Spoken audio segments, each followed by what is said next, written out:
একটি রান্না নিয়ে আজকে আপনাদেরকে করে দেখাবো লাউ শাকের ভর্তা। আমি লাউ শাকের গুলোকে ধুয়ে বেছে কুটে নিয়েছি। এগুলোকে আমি সেদ্ধ বসিয়ে দেবো। লাউ শাকের ভর্তা করতে গেলে অবশ্যই শাক সেদ্ধ করতে হবে। আমি শাকগুলো ধুয়ে সেদ্ধ করতে বসিয়ে দিয়েছি। সাথে দিয়েছি কয়েকটা কাঁচামরিচ আর রসুন। আমার শাকটা সেদ্ধ হয়ে গেছে। আমি শাকগুলো এখন বেটে নেব। আমি শাক সেদ্ধের সময় একটু লবণ দিয়ে সেদ্ধ করে নিয়েছিলাম। দেখুন, শাকগুলোকে আমি মিহি করে বেটে নেব।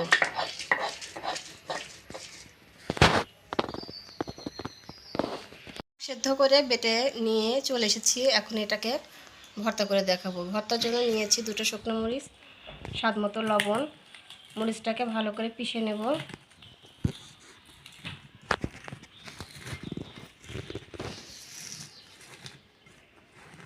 সাথে নিয়েছি কাঁচা পেঁয়াজ।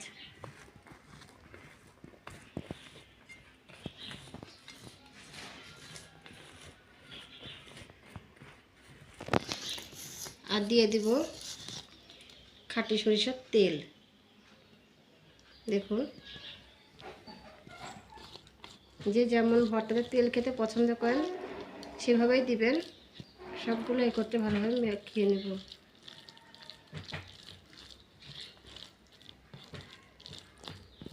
সকালে গরম গরম ভাতের সঙ্গে লাউ শাকের ভর্তা দিয়ে ভাত খেতে যে কি মজা বন্ধুরা, একবার এভাবে বানিয়ে খেয়ে দেখবেন।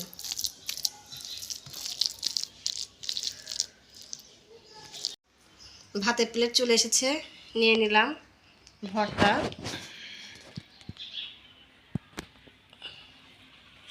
দেখুন বন্ধুরা, এই ভর্তা দিয়ে ভাত খেতে কত স্বাদ লাগবে। সাথে ভর্তার সাথেও নিয়েছি আমি 2টো বেগুনের চাক ভাজা আর নিয়েছি সালাদ। এভাবে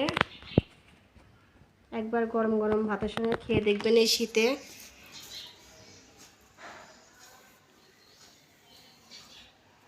আপনাদের ভালো লাগলে অবশ্যই আমাকে লাইক কমেন্ট করে জানাবেন। ধন্যবাদ।